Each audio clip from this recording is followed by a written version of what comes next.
আসসালামু আলাইকুম। এই যে আমার ভাই ব্রাদার দেখেন, আমরা এক জায়গায় আসছি, তো এইখানেও আমাদের ভালোবাসার ভাই ব্রাদার আসলো, ছবি তুললো। তোমার নাম কি? জাকিরুল। জাকিরুল। আর এই পাশে তোমার নাম? হাসান। হাসান। এটা কোন গ্রাম? রামচন্দ্রপুর। রামচন্দ্রপুর আসছি।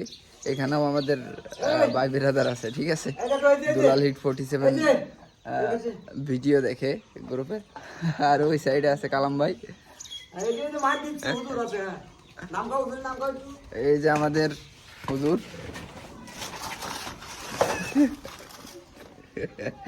গ্যাং চলে গেছে, ঠিক আছে। আল্লাহ হাফেজ। আর এইভাবেই ভিডিও দেখো, সাপোর্ট করতে থাকো, ঠিক আছে। আমরা এই যে আসছি, এই বিল্ডিং এ কাজ চলতেছে আমাদের। এই যে বিল্ডিং এর টোটাল কাজ। আর আমাদের এই যে গুরু আছে সাথে।